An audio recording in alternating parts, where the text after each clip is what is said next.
enseñanza didáctica limitada.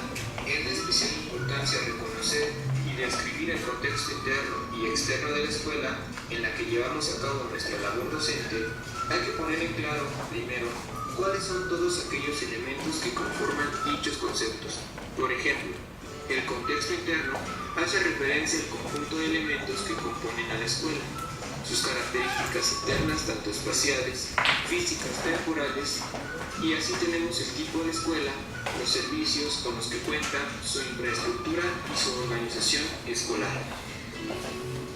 En el caso del contexto externo, se refiere al entorno familiar, social, cultural y económico de los alumnos que asisten a la escuela. En ocasiones puede coincidir con alguna comunidad en donde se localiza la misma, en algunas ocasiones puede que no. Todo lo antes mencionado coadyuvará para vincular dichas características con las estrategias, recursos, materiales y actividades consideradas en la planeación didáctica.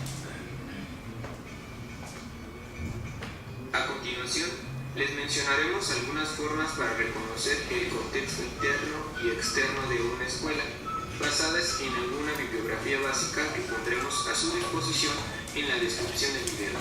Esperemos sea de su utilidad.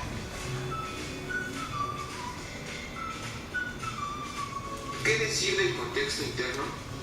Existen muchas formas de aproximarnos a las características de la institución educativa en la que nos desarrollamos como profesores. Las más sencillas y básicas son las que nos dejarán mejores resultados.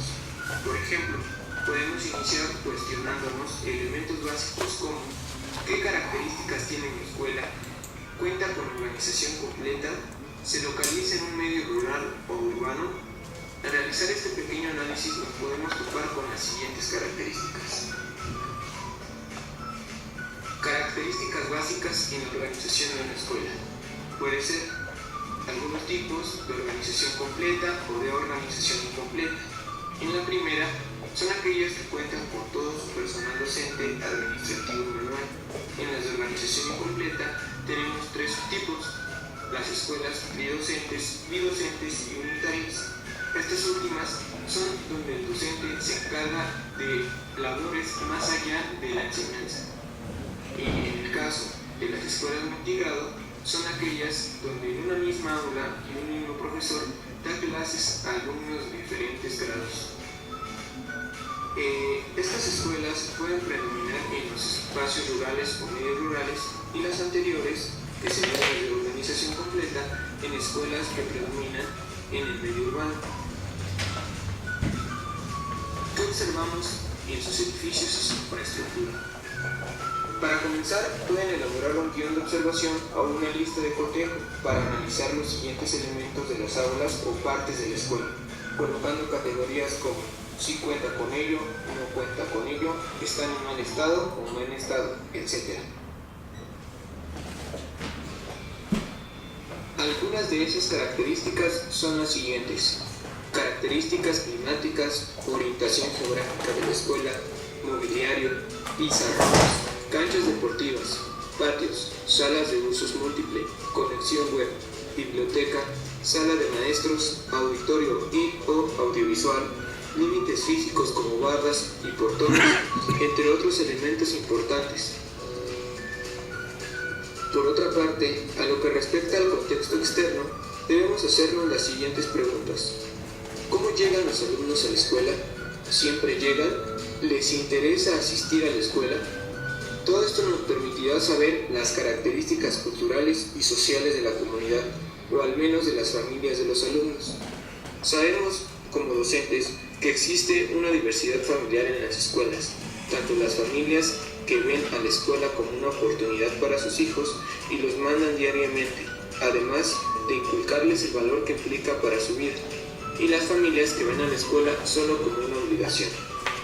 En este caso, les ofrecemos dos documentos que elaboran algunas tipologías de las familias, de una manera sencilla, las cuales les servirán para identificar por medio de diferentes técnicas como la observación o una entrevista a padres o maestros el tipo de familias que predominan en su contexto.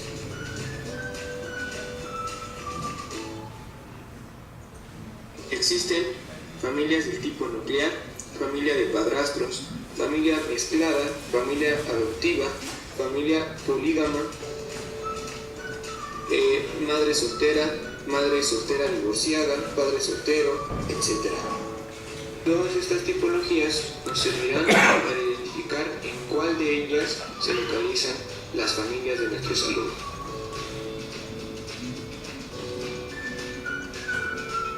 Otro obstáculo con el que en muy seguidas ocasiones los profesores nos topamos es el hecho de cómo conocer las características y el nivel socioeconómico de mis alumnos, además de ser un tema un poco delicado de tratar en el aula en cuanto a la confiabilidad de las respuestas de los alumnos.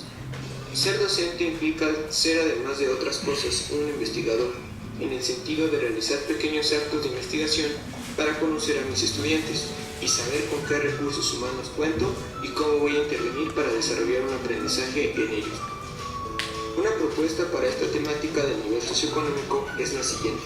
Se pueden confeccionar algunos cuestionarios para identificarlo, pero este debe ser basado no en el sentido común, sino en una institución que se dedica a ello. Por ejemplo, existen en México diversas instituciones de gobierno y privadas que hacen estudios socioeconómicos a la población. Dos de ellas son el AMAE, que es la Asociación Mexicana de Inteligencia de Mercado y Opinión, y el INEGI, que sabemos que es el Instituto Nacional de Estadística y Geografía. El primero permite agrupar y clasificar a los hogares mexicanos en 7 niveles, de acuerdo a su capacidad para satisfacer las necesidades de sus integrantes en términos de vivienda, salud, energía, tecnología, prevención y desarrollo intelectual. La satisfacción de estas dimensiones determina su calidad de vida y bienestar. Y el segundo, el del INEGI, hace un análisis regional de los niveles socioeconómicos a escala nacional, estatal y local. Debe tomar en cuenta que al momento de confeccionar su cuestionario, este debe ser idóneo para las características de sus alumnos y pueden seguir las siguientes recomendaciones. Evite hacer preguntas ambiguas o imprecisas. 2 o 3 preguntas simples son más útiles que una difícil. No formule demasiadas preguntas. Use un lenguaje claro. Bueno, seguramente ustedes desde cada espacio en el que nos están viendo el día de hoy estamos llevando a cabo este curso, pudieron tener el video completo con un mejor audio. Les vamos a invitar a que lo revisen, a que lo escuchen detalladamente, a que tomen nota y vamos a regresar a las 2:30. Tenemos un espacio de 1:30 para comer y continuar con las actividades de este curso taller. Muchas gracias por su atención y buen provecho.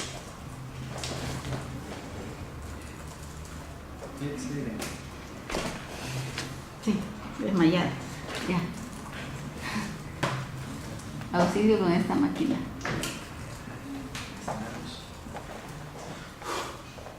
Necesitamos un micrófono. Tenemos un micrófono. Sí, y bocina cada vez para. Y ahorita la serie. No, machinería tiene unos pequeños en vivo. Bueno, buenas tardes. Vamos a continuar con el curso de planeación didáctica argumentada. A lo largo de la mañana estuvimos revisando todo el marco normativo que nos permite o que nos va a permitir hacer la evaluación de permanencia. En este caso, específicamente nos referimos a la etapa 4, que es la etapa de planeación didáctica argumentada. Es importante recordar entonces que para esta etapa, cada uno de los docentes deberá elaborar un escrito de reflexión que nos permitirá conocer cómo se está realizando la práctica docente con referencia a ciertos rubros, a los que se han llamado enunciados guías, que son el contexto interno y externo de la escuela, la caracterización general del grupo, el plan de clase, las estrategias de intervención didáctica y las estrategias de evaluación. También en este momento, para este curso, contamos con la plataforma de Edmodo, que esperamos que puedan ustedes de manera sincrónica estar visualizando tanto la presentación como poder recibir sus dudas o comentarios en la plataforma. Pues bueno, vamos a continuar y nos quedamos en en la sesión de la mañana revisando el contexto interno y externo, de tal forma que vamos a escuchar nuevamente el video, ya que recibimos algunos comentarios que nos fallaba el audio. Entonces ya contamos con un mejor equipo y esperamos que lo puedan escuchar y que podamos tomar nota para revisar si nuestro contexto interno y externo está completo. Posteriormente a ello vamos a contar con algunos minutos para hacer la primera actividad, que es elaborar cuáles son esos elementos del contexto interno y externo de cada una de las escuelas. Entonces escuchamos y vemos con atención, por favor.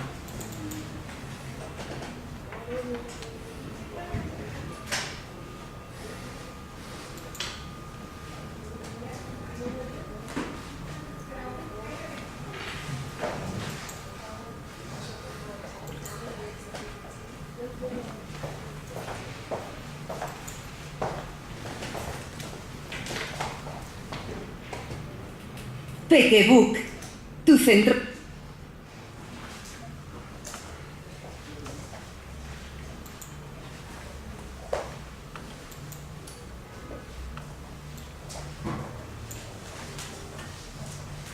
¿Todavía no tiene agenda digital? Crea. Video número 2. Contexto interno y externo de la escuela. Dado que en la planeación didáctica argumentada es de especial importancia reconocer y describir el contexto interno y externo de la escuela en la que llevamos a cabo nuestra labor docente, hay que poner en claro, primero, cuáles son todos aquellos elementos que conforman dichos conceptos. Por ejemplo, el contexto interno hace referencia al conjunto de elementos que componen a la escuela, sus características internas tanto espaciales, físicas, temporales, y así tenemos el tipo de escuela, los servicios con los que cuenta, su infraestructura y su organización escolar. En el caso del contexto externo, se refiere al entorno familiar, social, cultural y económico de los alumnos que asisten a la escuela. En ocasiones puede coincidir con la misma comunidad en donde se localiza la misma, en algunas ocasiones puede que no. Todo lo antes mencionado coadyuvará para vincular dichas características con las estrategias, recursos, materiales y actividades consideradas en la planeación didáctica. A continuación, les mencionaremos algunas formas para reconocer el contexto interno y externo de una escuela, basadas en alguna bibliografía básica que pondremos a su disposición en la descripción del video. Esperemos sea de su utilidad.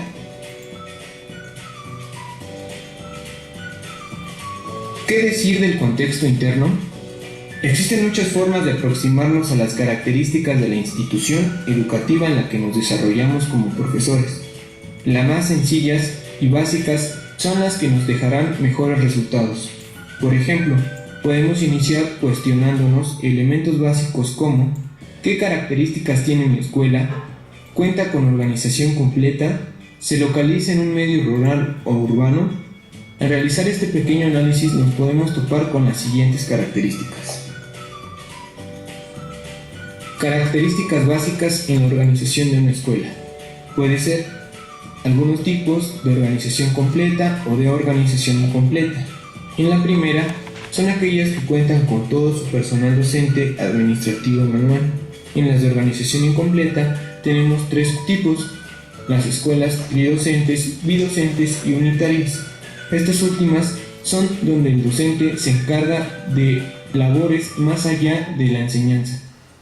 Y en el caso de las escuelas multigrado, son aquellas donde en una misma aula y un mismo profesor da clases a alumnos de diferentes grados. Estas escuelas pueden predominar en los espacios rurales o medios rurales, y las anteriores, que serían las de organización completa, en escuelas que predominan en el medio urbano. ¿Qué observamos en sus edificios y su infraestructura?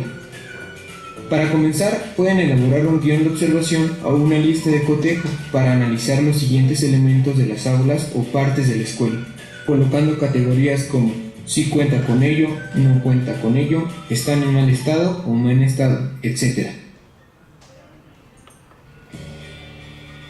Algunas de esas características son las siguientes: características climáticas, orientación geográfica de la escuela, mobiliario, pizarrones, canchas deportivas, patios, salas de usos múltiples, conexión web, biblioteca, sala de maestros, auditorio y/o audiovisual, límites físicos como bardas y portones, entre otros elementos importantes.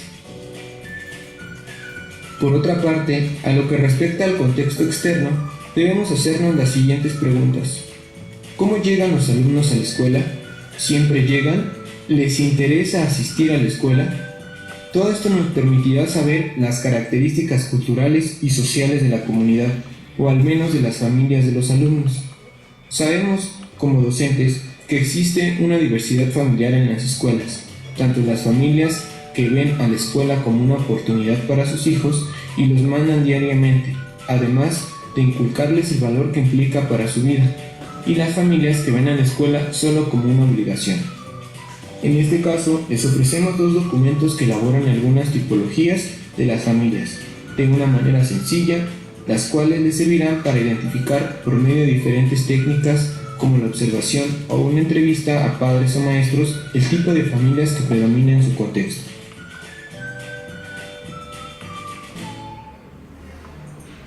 Existen familias del tipo nuclear, familia de padrastros, familia mezclada, familia adoptiva, familia polígama,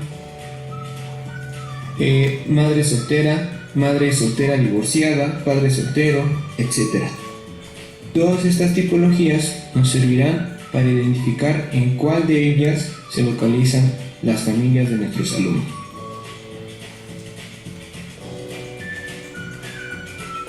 Otro obstáculo con el que en muy seguidas ocasiones los profesores nos topamos es el hecho de cómo conocer las características y el nivel socioeconómico de mis alumnos, además de ser un tema un poco delicado de tratar en el aula en cuanto a la confiabilidad de las respuestas de los alumnos.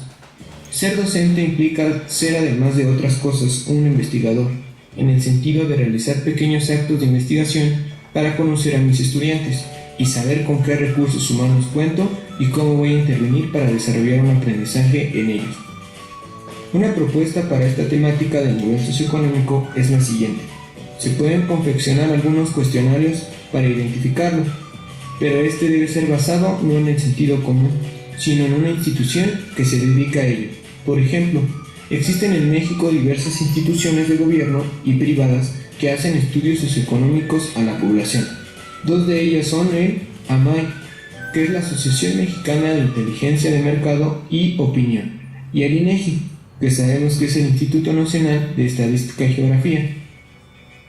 El primero permite agrupar y clasificar a los hogares mexicanos en 7 niveles, de acuerdo a su capacidad para satisfacer las necesidades de sus integrantes en términos de vivienda, salud, energía, tecnología, prevención y desarrollo intelectual. La satisfacción de estas dimensiones determina su calidad de vida y bienestar. Y el segundo, el del INEGI, hace un análisis regional de los niveles socioeconómicos a escala nacional, estatal y local. Deben tomar en cuenta que al momento de confeccionar su cuestionario, este debe ser idóneo para las características de sus alumnos y pueden seguir las siguientes recomendaciones. Evite hacer preguntas ambiguas o imprecisas. 2 o 3 preguntas simples son más útiles que una difícil. No formule demasiadas preguntas. Use un lenguaje claro y preciso. Hágalas de opción múltiple, con categorías que posteriormente pueda cuantificar en gráficos o esquemas. Estamos seguros que estas breves herramientas y su experiencia le darán un mayor conocimiento de sus alumnos. Por último, nos gustaría recordarle que la información que se requiere para describir el contexto interno y externo de la escuela conlleva una obtención de datos y un análisis de estos, con instrumentos y técnicas del tipo cualitativas y cuantitativas, lo cual quisimos sintetizar en el siguiente cuadro. Esperamos que el video haya sido de utilidad para usted. Si así fue, no lo olvide en darle me gusta y suscríbase al canal. Lo invitamos a ver la tercera parte de esta serie de videos. Por su atención, gracias.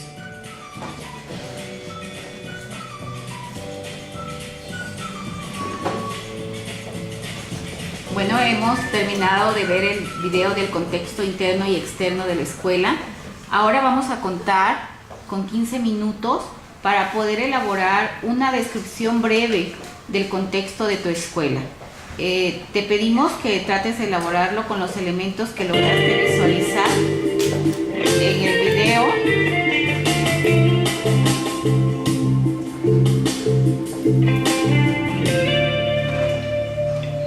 En esta ocasión, te traemos 7 puntos centrales.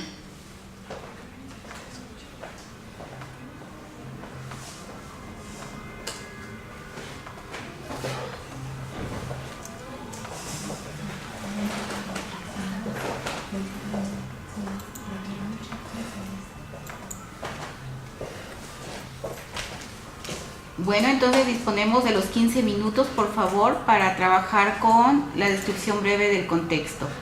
Les pedimos no avanzar con la información que ya se cuenta, para que también puedas autoevaluar qué elementos sí consideraste y cuáles aún hay que incluirlos.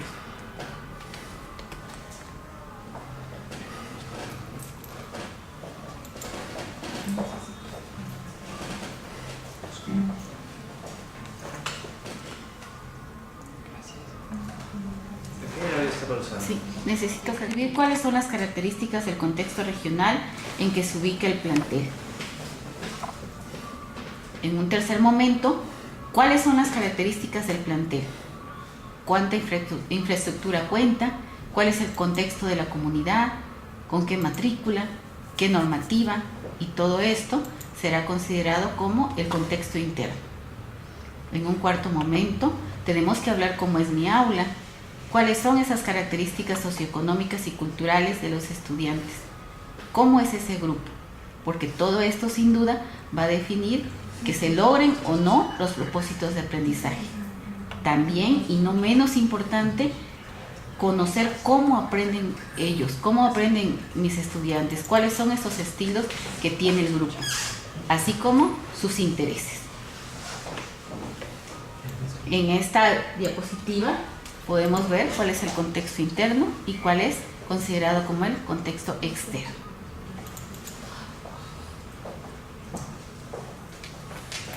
Revisemos en este momento si todas estas características están en ese breve escrito que les hemos solicitado que elaborara.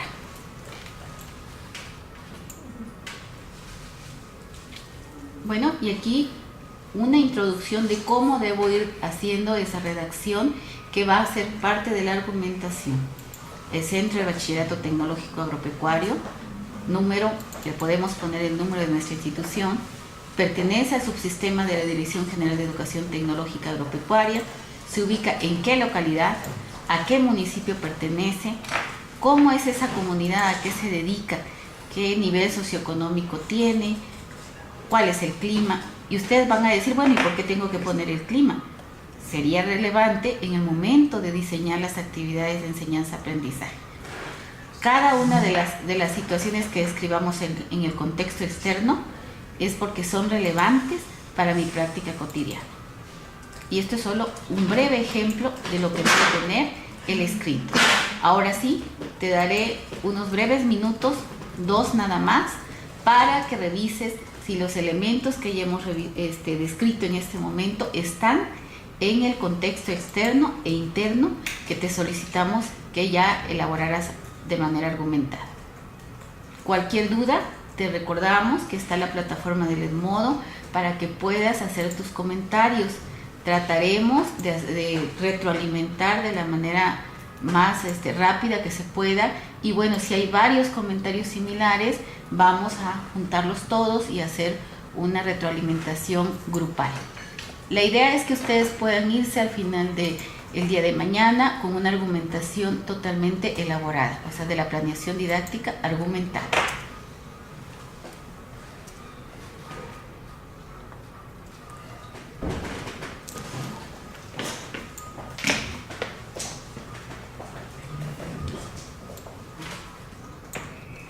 Ya no, ya veo. ¿No se escuchaba? Sí, Bueno, escucha. regresamos. Si creyeron que se les fue por ahí la señal, lo que pasa es que desactivamos el audio para que ustedes pudieran realizar la actividad. Recuerden que en las características del contexto interno y externo deben estar cómo es la familia, cómo es ese entorno escolar, social y cultural de sus estudiantes. Todas estas características nos deben permitir conocer cómo estos estudiantes llegan a nuestra escuela, cuál es el rol de sus padres, qué nivel socioeconómico poseen, así como la organización escolar y todos los servicios con que cuentan en la comunidad y también al interior de la escuela. Bueno, después de haber realizado un escrito breve que nos va a permitir el día de mañana realizar la actividad final, vamos a continuar con este curso y vamos ahora a abordar cuáles son las características generales del grupo. Este rubro se refiere a la descripción de las características y procesos de aprendizaje de los estudiantes que integran el grupo. Para ello, será necesario que cada docente contemple en su planeación didáctica para qué número de estudiantes, para qué tipo de estudiantes, cuáles son los elementos generales y particulares sobre su desarrollo, de qué manera aprenden, cuáles son esas formas de convivencia, qué conocimientos, qué habilidades, qué actitudes, qué valores y qué destrezas poseen, entre otros elementos.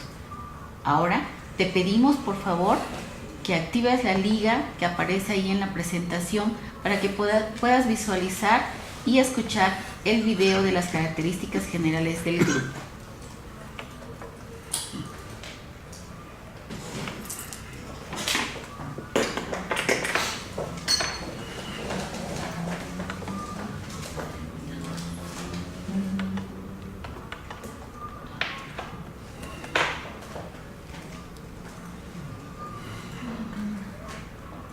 Agarramos y lo arrastramos hacia acá.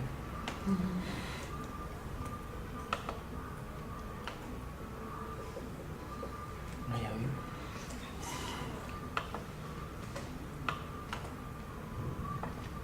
Dar las siguientes características de los estudiantes. Eso, ¿verdad?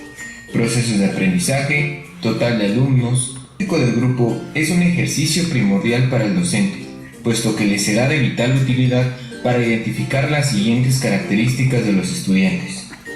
Procesos de aprendizaje, total de alumnos, elementos generales y específicos de su desarrollo, formas y estilos de aprendizaje, estudiantes con necesidades educativas especiales, formas de convivencia y los conocimientos, habilidades y actitudes de la asignatura o asignaturas que imparte.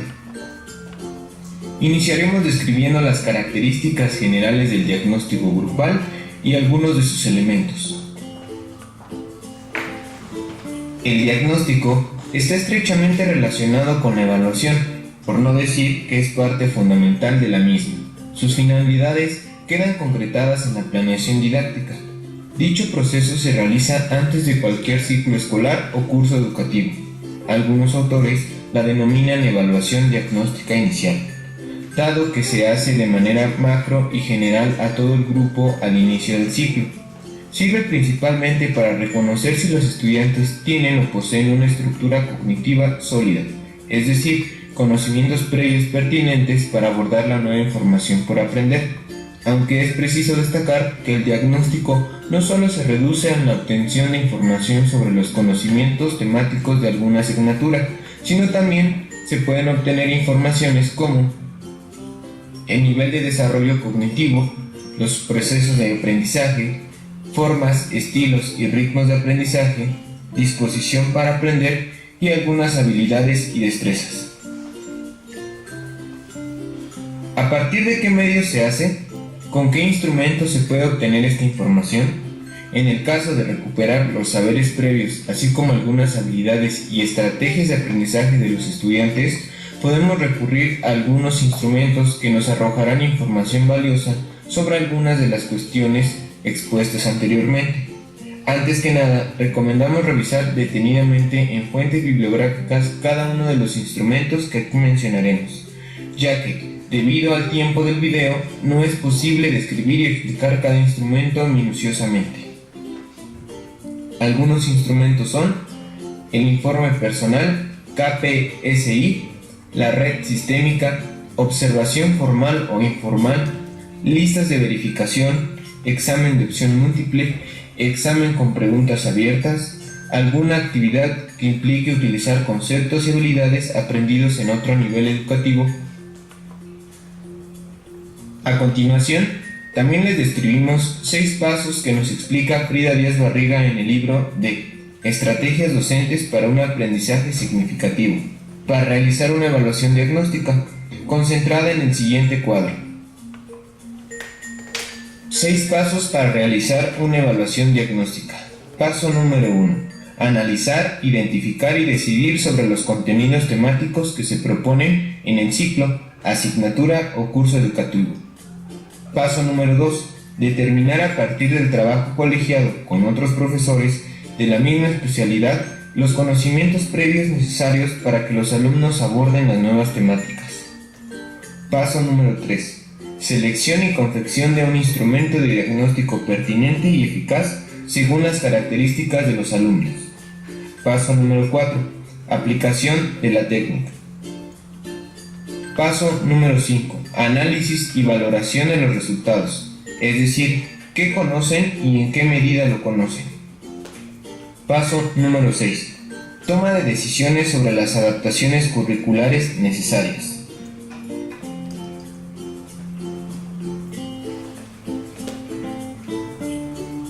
En cuanto a los procesos de aprendizaje, como nos los menciona la SEP en el Plan de Estudios 2011, en el primer principio pedagógico, el cual dice centrar la atención en los estudiantes y en sus procesos de aprendizaje, nos dice que es necesario reconocer la diversidad de capacidades, estilos y ritmos de aprendizaje, identificar cómo aprenden, a partir de qué se les facilita dicho proceso y cuáles son sus intereses respecto al aprendizaje.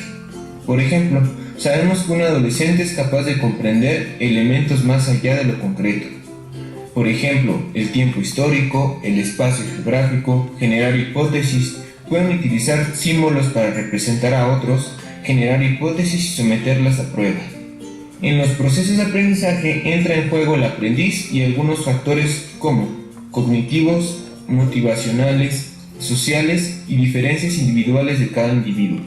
Es tarea del maestro observar dichas características, describirlas y utilizarlas estratégicamente para mejorar el aprendizaje de los integrantes de su grupo. Aquí también entran las formas y estilos de aprendizaje. Existen muchas interpretaciones sobre los estilos de aprendizaje. Algunas hacen referencia a los procesos cognitivos, motivacionales y afectivos que llevan a cabo los sujetos para procesar e incorporar la nueva información por aprender. Otros hablan de los canales y la forma en procesar dicha información. Sin embargo, la mayoría de los autores convergen en que hablar de estilos de aprendizaje es referirse a las diferencias entre los modos de aprender de las personas y toman en cuenta la percepción, el procesamiento, las formas de pensar y las formas de actuar frente a la información. Sabemos por experiencia personal y docente que los niños o adolescentes aprenden de manera diversa, mientras algunos aprenden mejor cuando ven la información a través de videos, fotografías, imágenes, tabletas y otros dispositivos electrónicos. Otros tienen mejores resultados en su aprendizaje a través de las explicaciones orales del profesor, indicaciones, audiolibros, canciones, etc. Por otra parte, existen estudiantes que aprenden mejor manipulando concretamente la información, realizando actividades prácticas y que implican movimiento y dinámica. A continuación, les presentamos un mapa conceptual sobre algunos tipos y variables de los estilos de aprendizaje. También algunas propuestas que pueden encontrar en la web y de fácil acceso para elaborar instrumentos idóneos y sencillos que les serán de utilidad para identificar los estilos de aprendizaje de sus alumnos.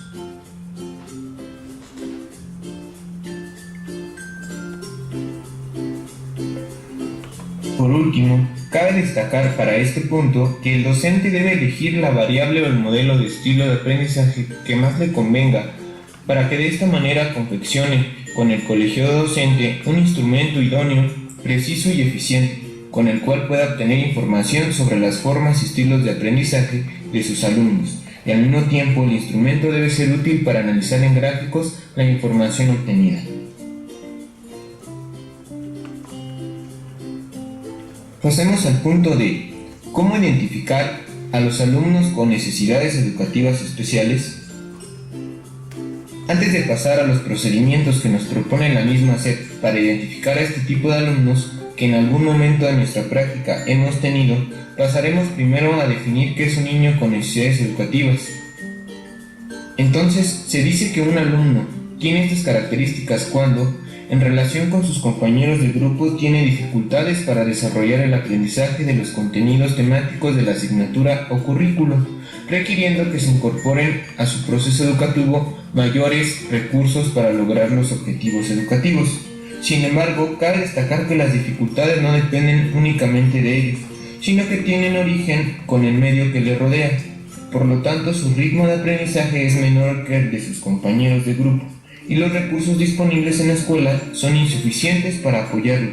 Por lo tanto, requiere de recursos mayores o diferentes, y estos pueden ser apoyo de especialistas profesionales, materiales educativos diferentes o adaptaciones físicas al inmueble o aula.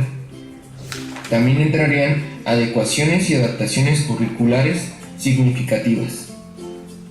Los alumnos con necesidades educativas especiales pueden estar asociados a los siguientes factores: un ambiente social y familiar en el que se desenvuelve el niño, un ambiente escolar en que se educa al niño, condiciones individuales del niño, por ejemplo, alguna discapacidad, problemas emocionales, problemas de comunicación, rezago educativo y otras condiciones de tipo médico. A continuación, les proponemos una serie de procedimientos para identificarlos. Sin embargo, es necesario que revisen detenidamente el siguiente documento, mismo que pondremos a su disposición en el link de la descripción del video. Procedimiento básico para identificar a los alumnos con necesidades educativas especiales. Número 1. Realizar la evaluación diagnóstica inicial al grupo mediante pruebas, observaciones, para reconocer los estilos, ritmos, conocimientos, intereses y deficiencias que presentan los estudiantes. De esta manera, ir identificando a los alumnos que presenten más desventajas. Número 2. Evaluación más profunda a los alumnos que sigan mostrando dificultades aún con las adecuaciones. Elaborar una tabla en donde se describan las problemáticas que muestra y quiénes podrían intervenir para apoyarlo. Número 3.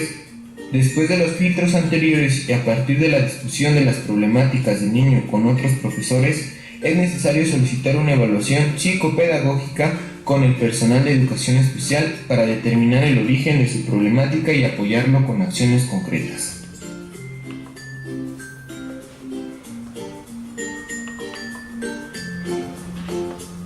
Pasemos al tema de elementos generales y específicos de su desarrollo. En el caso de esta temática es necesario precisar las edades de los alumnos que atendemos. Por ejemplo, si se es profesor de un grado de secundaria, ya sea primero, segundo o tercero, tendremos que saber que estamos trabajando con adolescentes, que dependiendo de su edad o su grado, sus características de desarrollo generales y específicas serán diversas. Sería bueno que en este caso el profesor sea un conocedor sólido de las características de desarrollo que implican a cada edad según su etapa. Por ejemplo, para el caso de los profesores que atienden grupos de primer año de secundaria, es probable que se encuentren con estudiantes de entre 11 y 12 años aproximadamente, lo cual implica una etapa de adolescencia temprana, en donde los principales cambios físicos, cognitivos, emocionales y sociales están en proceso o han sufrido transformaciones importantes. Podemos identificar que la mayoría de nuestros aprendices llevan un desarrollo normal y encontrar que algunos de ellos son de mayor estatura, algunos de menor, chicos y chicas con alto grado de desarrollo cognitivo, características que les servirán para adecuarse a las exigencias intelectuales del curso. En la descripción dejaremos algunos materiales que ahondan más sobre la temática.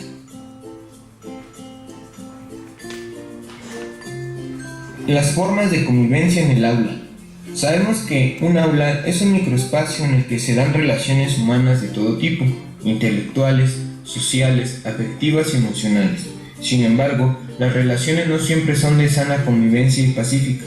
ya que las características de los integrantes de cada grupo van a moldear las características generales de convivencia en el aula, así como ningún alumno es igual a otro, ningún grupo es idéntico a otro.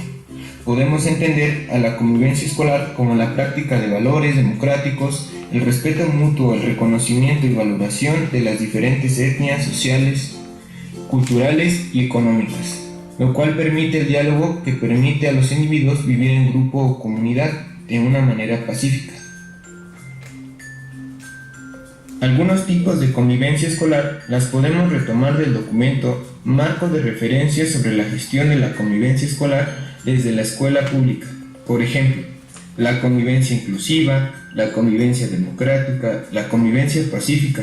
Sin embargo, siendo más realistas, es importante reconocer que en efecto, los tipos de convivencia que predominan no son estos. Tal vez esos son los objetivos a llegar. Más bien nos encontramos con convivencias entre pares y entre maestros o maestros y alumnos que son del tipo hostiles, de acoso escolar, convivencias violentas, conflictivas y no democráticas ni inclusivas.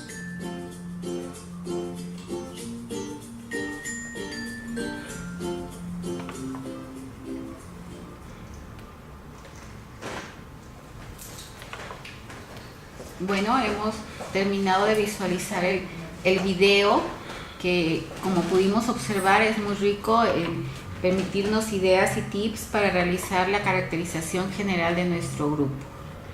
Es necesario, pero además indispensable, que conozcamos con qué estudiantes vamos a trabajar para realizar una planeación didáctica que logre los propósitos de aprendizaje.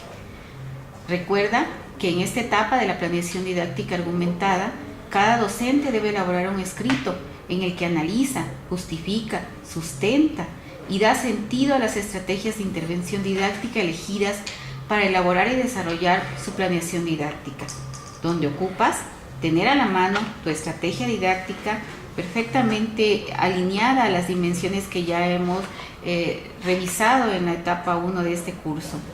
Contar con tu diagnóstico escolar, es decir, tener muy claro el contexto externo y el contexto interno de la comunidad y de tu grupo, de tu escuela. Tener claras las características del grupo. Hasta aquí es lo que hemos observado en esta parte de nuestro curso. Ahora sí, manos a la obra nuevamente y vamos a trabajar con otra actividad. ¿Qué vas a hacer? Bueno, te pedimos que describas con todos los elementos que ya hemos visto, tanto en el video como en esta parte documental, cómo es tu grupo. Describe las características generales del grupo. Vamos a desactivar el audio, pero te pedimos que realices la actividad porque, como ya hemos dicho, el día de mañana vamos a realizar una actividad integral. En la plataforma del Edmodo podemos retroalimentar tus dudas, así que en 15 minutos regresamos. Gracias.